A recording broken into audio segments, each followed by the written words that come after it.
Nos últimos meses, o Brasil tem acompanhado um dos maiores escândalos financeiros e jurídicos das últimas décadas envolvendo uma instituição bancária privada, o Banco Master. O caso, que começou a ganhar atenção em 2025, evoluiu para uma investigação complexa, que envolve suspeitas de fraudes bilionárias, intervenção de autoridades judiciais e regulatórias e questionamentos sobre a integridade de instituições que deveriam zelar pela lei e pela transparência no sistema financeiro.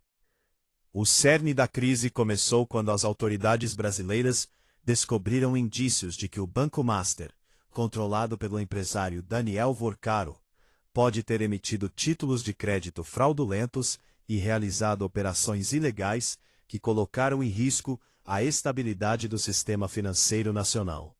A investigação, intitulada Operação Compliance Zero, foi conduzida pela Polícia Federal, PF, em conjunto com o Banco Central, a quem coube decretar a liquidação extrajudicial do banco em novembro de 2025, para evitar um colapso ainda maior diante de suspeitas de irregularidades que podem chegar a mais de 12 bilhões de reais em fraudes financeiras.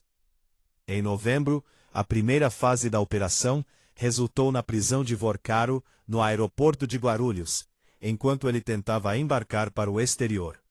Além da detenção de outros executivos ligados ao banco e de grandes apreensões de bens, incluindo uma aeronave privada avaliada em cerca de 200 milhões de reais, obras de arte, relógios de luxo e valores em espécie, que somaram cerca de 230 milhões de reais.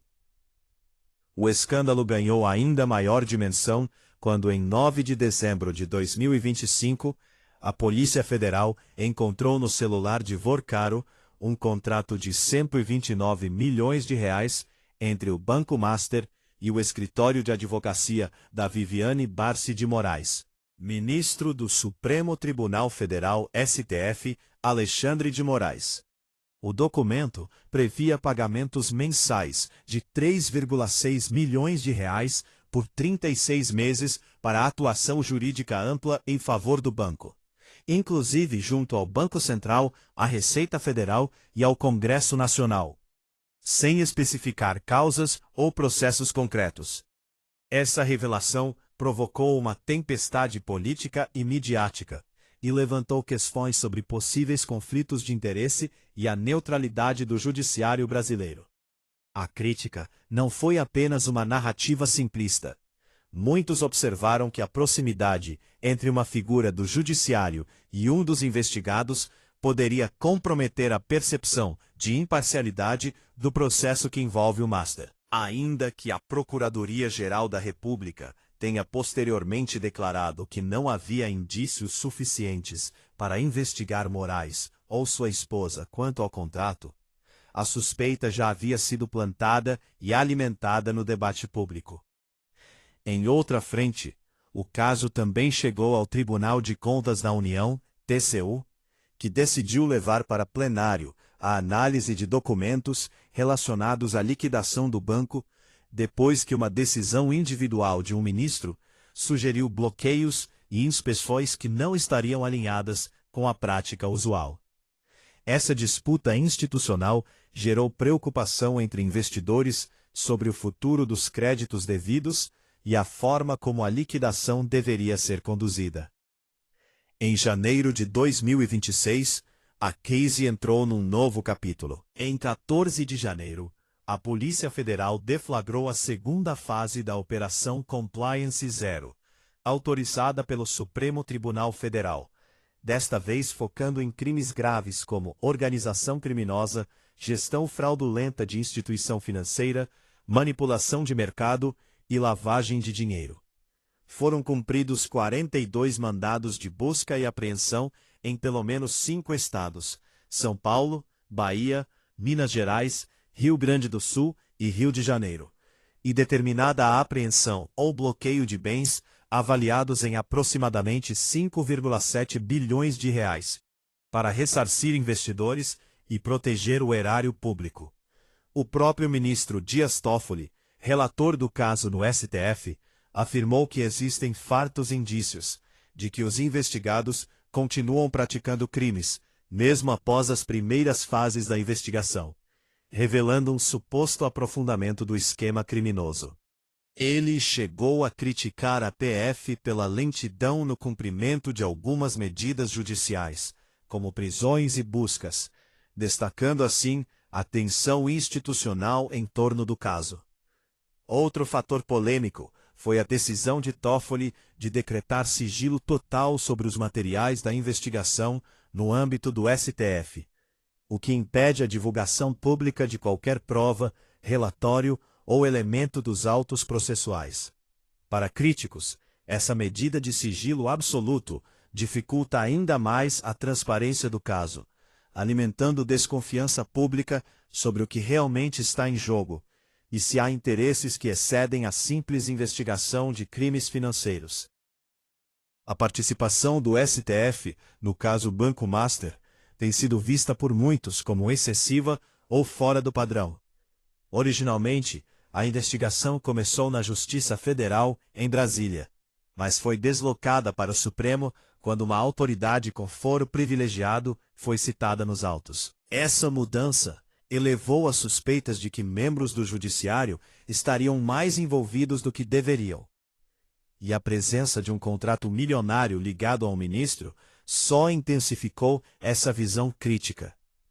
Enquanto isso, a defesa de Vorcaro tenta articular estratégias legais, inclusive buscando reverter ou questionar a liquidação do banco em tribunais internacionais, como nos Estados Unidos, onde ele chegou a apresentar petições para contestar o reconhecimento do processo de falência no Tribunal de Falências da Flórida.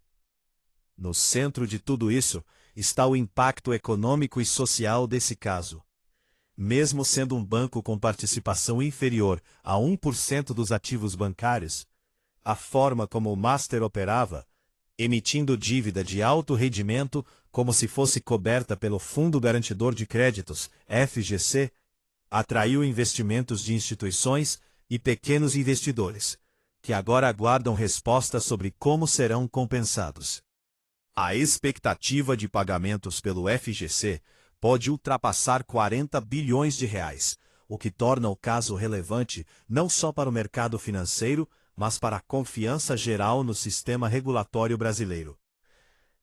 Do ponto de vista crítico, o que vemos não é apenas um escândalo financeiro isolado, mas um sintoma de problemas estruturais no Brasil.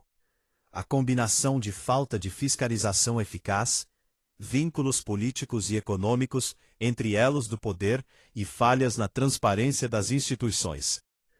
A detecção de um contrato milionário entre uma empresa investigada e a família de um ministro, mesmo que não configure crime por si só, gera uma percepção de que existem zonas cinzentas demais entre poder político, judiciário e mercado financeiro.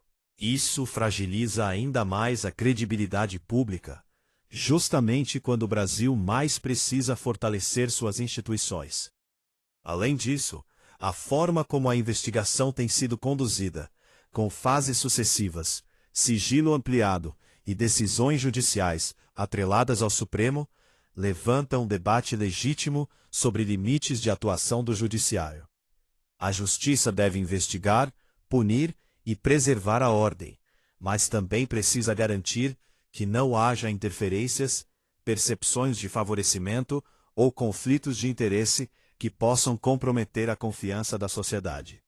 Para investidores, pequenos poupadores e o cidadão comum, o caso Master é um alerta de que o sistema financeiro brasileiro ainda tem fragilidades que podem ser exploradas por pessoas bem conectadas. E, para o Brasil como um todo, é um chamado para reforçar a independência das instituições, a transparência dos processos e a responsabilidade de quem ocupa posições de poder, seja no executivo, no judiciário ou no mercado.